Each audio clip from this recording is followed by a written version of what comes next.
Hello दोस्तों, कैसे हो आप सब लोग। उम्मीद है कि आप सब लोग अच्छे होंगे। अब अपनी कहानी को शुरू करते हैं।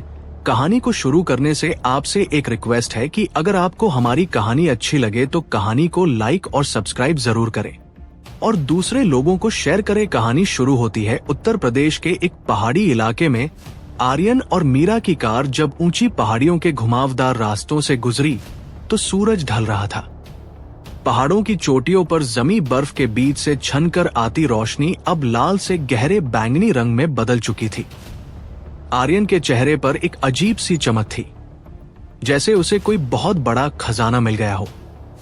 वहीं मीरा कार की खिड़की से बाहर झांकते हुए एक अनजाने डर से घिरी हुई थी। आर्यन, क्या हमें वाकई शहर छोड़कर यहां रहने की जरूरत थी? मीरा ने धीरे से पूछा। उसकी आवाज में घबराहट साफ झलक रही थी। आर्यन ने मुस्कुराते हुए उसका हाथ थाम लिया। मीरा, एक आर्किटेक्ट के लिए ये घर किसी मंदिर से कम नहीं है। ऐसी नक्काशी, ऐसी वास्तुकला आज के दौर में कहां मिलती है? और फिर हम यहां शांति से अपना नया जीवन शुरू कर सकते हैं। कार एक विशाल लोहे के गेट के सामने रुकी। गेट पुराना था और उस पर जंग लग चुकी थी। जैसे ही आर्यन ने उसे धक्का दिया, एक चीखती हुई आवाज, क्रीकिंग साउंड गूंजी, जिसने सन्नाटे को चीर दिया। सामने खड़ा था विस्परिंग विला। हवेली 3 मंजिला थी, जो पत्थर और लकड़ी से बनी थी। उसकी खिड़कियां किसी दैत्य की आंखों जैसी लग रही थी। दीवारों पर चढ़ी हुई सूखी बेलें ऐसी लग रही थी जैसे किसी ने हवेली को जंजीरों में जकड़ रखा हो। मीरा ने जैसे ही हवेली की दहलीज पर कदम रखा, उसे महसूस हुआ कि हवा का तापमान अचानक गिर गया है। अंदर का हॉल विशाल था। एक धूल भरी झाड़ फानूस शैंडलियर छत से लटक रही थी। आर्यन ने मोमबत्तियां जलाई, क्योंकि बिजली का कनेक्शन अभी नहीं हुआ था। मोमबत्ती की पीली रोशनी में दीवारों पर नाचती परछाइयां मीरा को डराने लगी। मैं ऊपर का कमरा साफ करता हूं, तुम तब तक रसोई में चाय का इंतजाम देखो, आर्यन ने कहा और सीढ़ियों की तरफ बढ़ गया। मीरा रसोई की तरफ बढ़ी। वहां रखे बर्तन काले पड़ चुके थे। अचानक उसे महसूस हुआ कि उसके पीछे कोई खड़ा है। उसने झटके से मुड़कर देखा, लेकिन वहां कोई नहीं था। तभी उसे एक धीमी फुसफुसाहट सुनाई दी, वापस जाओ, अभी वक्त है। मीरा के हाथ से माचिस की डिब्बी गिर गई। वो दौड़कर आर्यन के पास गई। आर्यन ऊपर की बालकनी में खड़ा सुनसान जंगल को देख रहा था। आर्यन, यहां कोई है, मैंने किसी की आवाज सुनी, मीरा हाफते हुए बोली। आर्यन उसकी तरफ मुड़ा। मोमबत्ती की रोशनी में उसका चेहरा कुछ अलग लग रहा था। उसकी आंखों में वो प्यार नहीं था, बल्कि एक ठंडापन था। मीरा, ये पुराना घर है। हवा चलती है तो लकड़ियां आवाज करती है। डरो मत। रात के 12 बजे थे। बाहर बारिश शुरू हो गई थी। बिजली कड़कने की आवाजों के बीच मीरा को लगा कि नीचे वाले कमरे में कोई भारी सामान घसीट रहा है। उसने आर्यन को जगाने की कोशिश की, लेकिन आर्यन गहरी नींद में था। उसकी सांसें बहुत भारी चल रही थी। मीरा खुद उठी और हाथ में मोमबत्ती लेकर नीचे की ओर बढ़ी। सीढ़ियों पर उतरते समय उसे फर्श पर गीले पैरों के निशान दिखे। वे निशान सीधे उस दीवार की तरफ जा रहे थे जहां एक विशाल आईना, फुल लेंथ मिरर, लगा था। जैसे ही मीरा आईने के सामने पहुंची, उसे अपनी परछाई के पीछे एक और परछाई दिखी। एक लंबा, सांवला आदमी जिसने शाही पुराने कपड़े पहने थे। उसकी आंखों में एक अजीब सी तड़प और पागलपन था। वह आदमी मीरा के बालों को छूने के लिए हाथ बढ़ा रहा था। मीरा चिल्लाई और पीछे मुड़ी, पर वहां कोई नहीं था। जब उसने वापस आईने में देखा तो वहां अब आर्यन खड़ा था। मीरा, तुम यहां क्या कर रही हो? आर्यन की आवाज अब बिल्कुल बदल चुकी थी। वह बहुत भारी और गूंजती हुई थी। आर्यन, वो वहां कोई था। मीरा ने कांपते हुए आईने की तरफ इशारा किया। आर्यन ने आईने में खुद को देखा और एक डरावनी मुस्कान दी। यहां कोई नहीं है मीरा, बस तुम और मैं, हमेशा के लिए। उस रात मीरा सो नहीं सकी।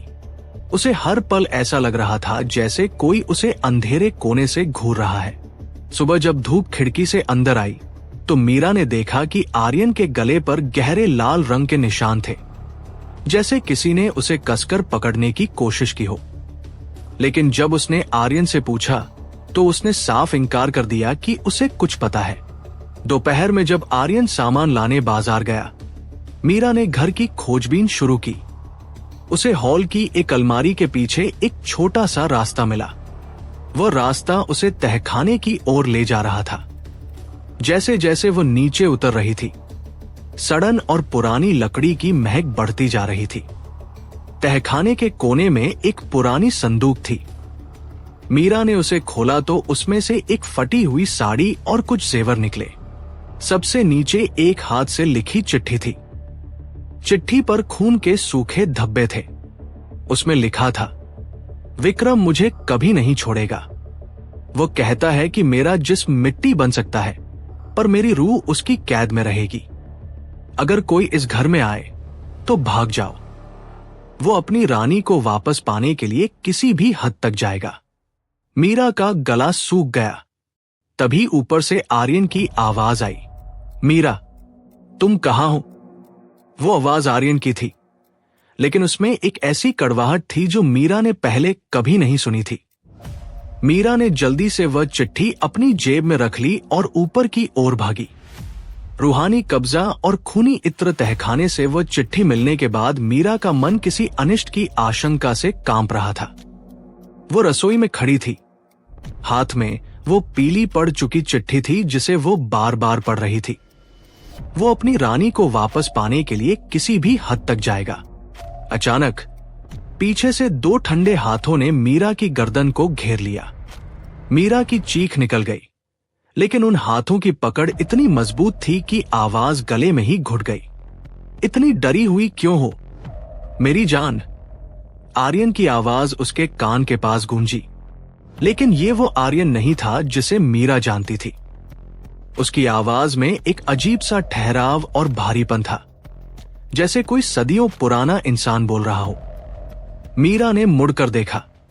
आर्यन की आंखों की पुतलियां जरूरत से ज्यादा फैली हुई थी। आर्यन, तुम इतने ठंडे क्यों हो? और ये क्या तरीका है डराने का?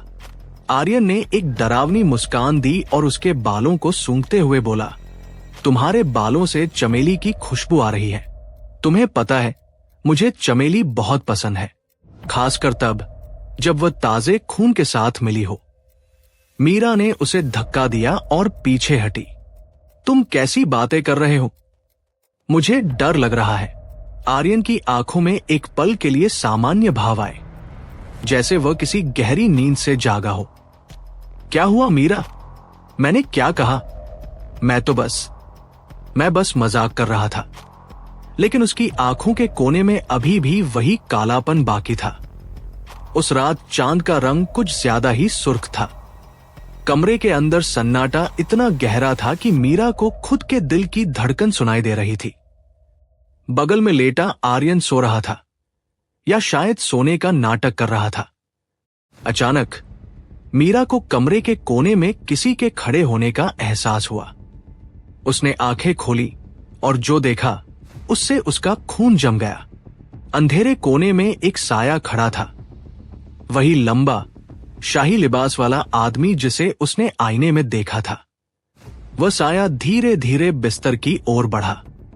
मीरा हिलना चाहती थी, चिल्लाना चाहती थी, लेकिन उसका शरीर पत्थर का हो चुका था। वह साया आर्यन के शरीर के ऊपर झुका और धीरे धीरे आर्यन के मुंह के रास्ते उसके अंदर समाने लगा। आर्यन का शरीर बिस्तर पर तड़पने लगा। उसकी पीठ धनुष की तरह मुड़ गई और हड्डियों के चटकने की आवाज आई। कड़क, चटक। अगले ही पल सब शांत हो गया। आर्यन उठकर बैठ गया।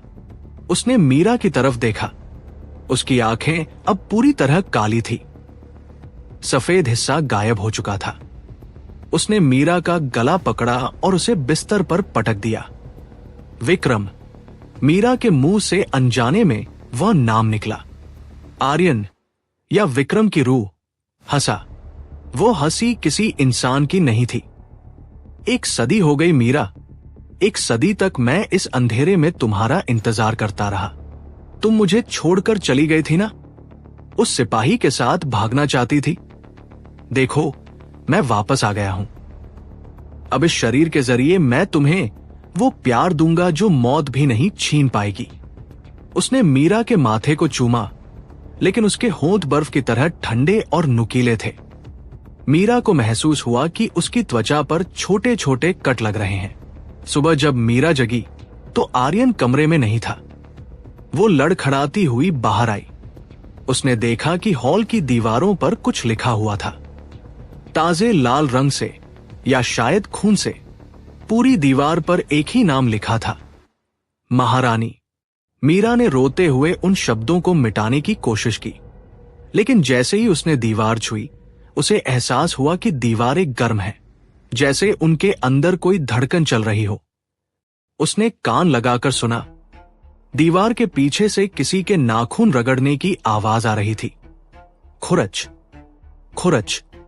तभी उसे याद आया कि विक्रम ने अपनी पत्नी को दीवार में चुनवा दिया था। क्या वह रानी आज भी यहां है, या वह साया मीरा को ही वह रानी मान रहा है? आर्यन वापस आया। उसके हाथ में कुछ पुराने गहने थे। उसने मीरा को जबरदस्ती आईने के सामने बिठाया। ये पहनो, ये तुम्हारे हैं। आर्यन, प्लीज होश में आओ। हम अभी इसी वक्त यहां से चले जाते हैं। ये घर हमें मार डालेगा। मीरा गिड़गिड़ाई। आर्यन ने उसके चेहरे को जोर से जकड़ लिया। कहां जाओगी? तुम कहीं नहीं जा सकती। ये विला एक पिंजरा है और तुम इसकी सबसे खूबसूरत चिड़िया। अगर तुम भागने की कोशिश करोगी तो मैं तुम्हारे पैर काट दूंगा, लेकिन तुम्हें जाने नहीं दूंगा। मेरा प्यार तुम्हें जीने नहीं देगा और मेरी नफरत तुम्हें मरने नहीं देगी। उसने एक भारी सोने का हार मीरा के गले में पहनाया। हार इतना भारी और नुकीला था कि मीरा के गले से खून की एक पतली लकीर बह निकली। आर्यन ने उस खून को अपनी उंगली से छुआ और अपनी जुबान पर रख लिया। स्वादिष्ट, वो बुदबुदाया। मीरा समझ चुकी थी कि उसका आर्यन मर चुका है या कहीं बहुत अंदर दब गया है। अब उसके सामने जो खड़ा था वो एक पागल प्रेमी की रूह थी जो एक लाश में जान फूंक कर अपना बदला पूरा करना चाहती थी। उसी वक्त बाहर से एक कुत्ता बुरी तरह रोने लगा। मीरा ने खिड़की से बाहर देखा। वो पुराना नौकर जिसे आर्यन ने काम पर रखा था, पेड़ से लटका हुआ था।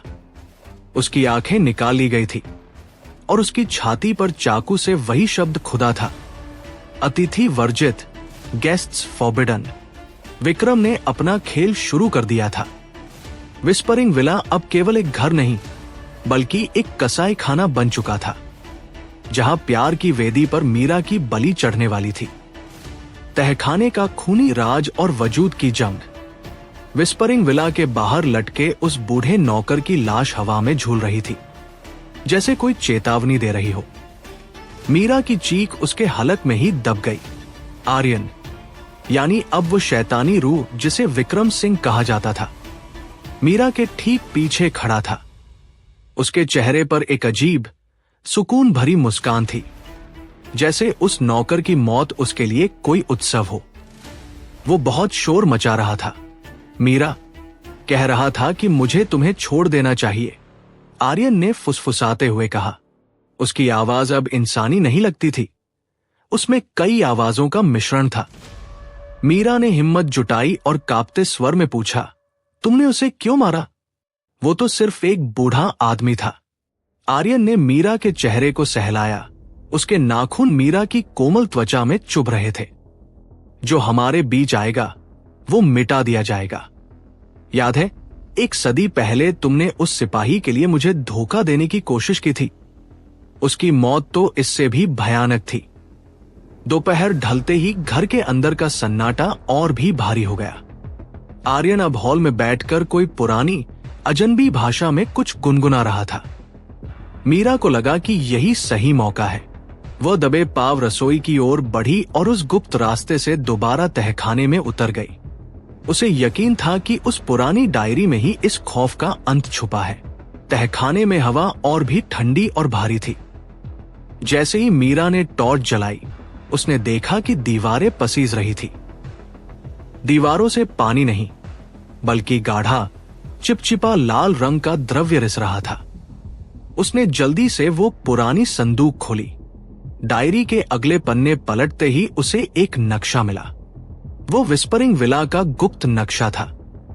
नक्शे के एक कोने पर एक कमरा दिखाया गया था जिसे हृदय कक्ष, द हार्ट चेंबर कहा गया था। डायरी में विक्रम के हाथों से लिखा था, मेरा प्यार इस घर की नींव में है। अगर कोई मेरी रानी को मुझसे छीनना चाहे तो उसे मेरी धड़कन रुकने तक का इंतजार करना होगा, और मेरी धड़कन उस दीवार के पीछे सुरक्षित है जहां उसका जिस्म कैद है। मीरा की आंखों से आंसू बहने लगे। वह समझ गई कि विक्रम ने अपनी पत्नी को सिर्फ मारा नहीं था, बल्कि उसकी रूह को एक काले जादू के जरिए घर की दीवारों में बांध दिया था। अचानक तहखाने का दरवाजा धड़ाम से बंद हो गया। टॉर्च की रोशनी टिमटिमाकर बुझ गई। मीरा अंधेरे में अकेली थी। तभी उसे अपने गले पर किसी की ठंडी सांसें महसूस हुई। तुम यहां क्या ढूंढ रही हो, मेरी रानी? वो आवाज आर्यन की नहीं थी। वो सीधे मीरा के दिमाग में गूंज रही थी। मीरा ने अंधेरे में हाथ पांव मारे तो उसे महसूस हुआ कि हवा में कोई लटक रहा है। उसने माचिस जलाई। रोशनी की छोटी सी लौ में उसने देखा, छत से एक औरत लटकी हुई थी। उसका चेहरा पूरी तरह सड़ चुका था, लेकिन उसने वही शाही लिबास पहना था जो मीरा ने तस्वीर में देखा था। वो औरत कोई और नहीं, विक्रम की असली पत्नी रानी रत्नवती की रूह थी। वह चिल्लाई, एक ऐसी आवाज जो कानों के पर्दे फाड़ दे। उसकी आंखों से खून बह रहा था। उसने मीरा की तरफ इशारा किया और अपनी फटी हुई आवाज में कहा, भाग, भाग यहां से। वो तुझे भी मेरी तरह दीवार बना देगा। तभी तहखाने का दरवाजा टूटकर गिर गया। आर्यन वहां खड़ा था। उसकी आंखों में अब खून उतर आया था। उसने रत्नवती की रूह को देखा और जोर से हंसा। तुम अभी भी यहीं हो? जाओ, राख बन जाओ। उसने एक पुराना मंत्र पढ़ा और रत्नवती की रूह तड़पते हुए धुएं में बदल गई। आर्यन ने मीरा को घसीटते हुए बाहर निकाला। वह उसे हॉल के उस बड़े आईने के सामने ले गया। तुम्हें लगता है कि तुम मुझसे बच सकती हो? मीरा, तुम्हारा जन्म ही मेरे लिए हुआ है। तुम रत्नवती का ही दूसरा रूप हो। इस बार कोई सिपाही, कोई जादूगर तुम्हें मुझसे नहीं बचा पाएगा। उसने एक धारदार खंजर निकाला। मीरा को लगा कि वो उसे मार देगा, लेकिन उसने खंजर अपनी ही हथेली पर फेर दिया।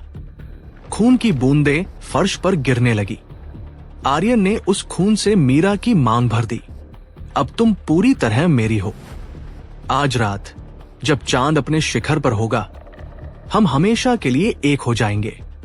मैं इस शरीर को छोड़ दूंगा और तुम उस दीवार में मेरे साथ रहोगी।